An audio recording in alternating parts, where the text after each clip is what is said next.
So you did it. You listed your home, you've got an offer in hand, and you're already thinking about where to put the couch in your new place. But hold on. How sure are you, really sure, that this deal is going to make it to closing? We're going to dive into that, because a signed contract, well, it isn't always a guarantee. Let's break down how you can actually bulletproof your home sale.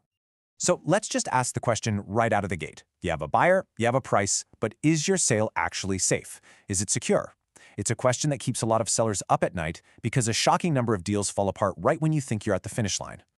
And you know, this is the story we all tell ourselves, right? If a deal goes south, it's got to be because the buyer got nervous, had second thoughts, they just backed out. It's a simple story. It's easy to understand. But what if I told you that's almost never the real reason? All right, let's get into it and just bust this cold feet myth wide open. Because yeah, buyers can get nervous, but that is rarely, and I mean rarely, the thing that actually kills a solid deal. The real culprit is something a lot less emotional and, frankly, a lot more predictable.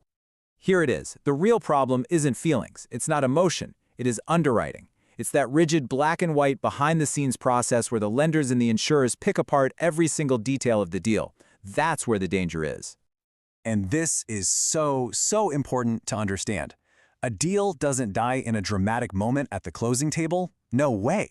The fatal blow happens weeks before, buried in some underwriter's inbox, when one tiny detail that wasn't checked early on suddenly explodes into a massive problem.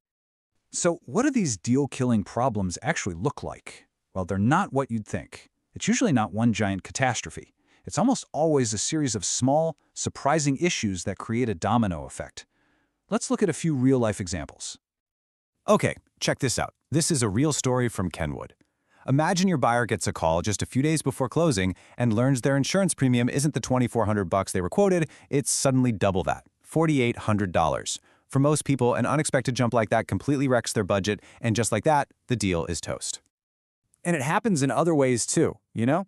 In Elliott Point, a seller had a roof that was working perfectly fine, but the buyer's new insurance company took one look and said, "Nope, we need a full replacement." Deal killer. Or over in Ferry Park, a simple missing inspection report caused a delay. Just a small delay, but it was long enough for the buyer's mortgage rate lock to expire. In a market like this, a new, higher rate means they can't afford the house anymore. And boom, the deal is dead. All right, that's the scary part. And it is scary. But here's the good news. You don't have to just sit back and cross your fingers. You can actually shift from being that reactive, worried seller to someone who's in proactive control. You can build something we call deal stability. So what is deal stability? It's actually a pretty simple idea. It's about getting ahead of the underwriters. It's about making sure all those key pieces, the buyer's loan, the home's condition, its insurability, are all locked down and verified before you even put that for sale sign in the yard. I love this idea because it really captures the shift in thinking. You can have the most ironclad, lawyer-approved contract on the planet, but it's basically worthless if the foundations of the deal, the financing and insurance, are built on sand. A truly strong deal isn't written, it's built, brick by brick. Okay, so how do we actually build this thing? Let's get practical. Let's get into this step-by-step playbook. Here's a 5-step checklist you can use to basically bulletproof your home sale right from the start. These right here, these are the 5 pillars of a stable sale. We're going to walk through them because if you can nail these 5 things, you're going to get from listed to sold without all those nasty surprises.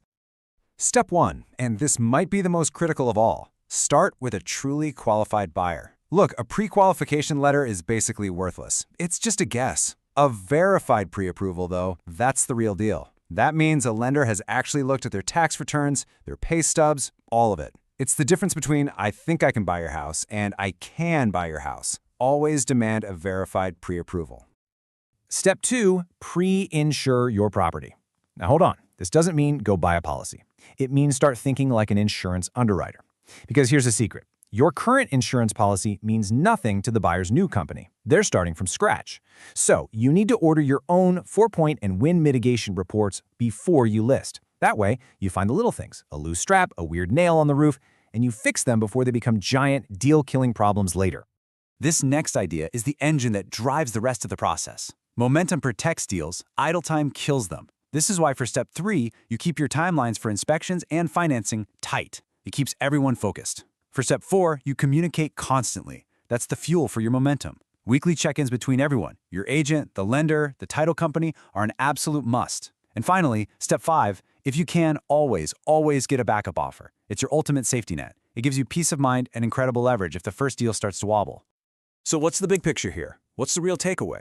It's all about getting a winning edge.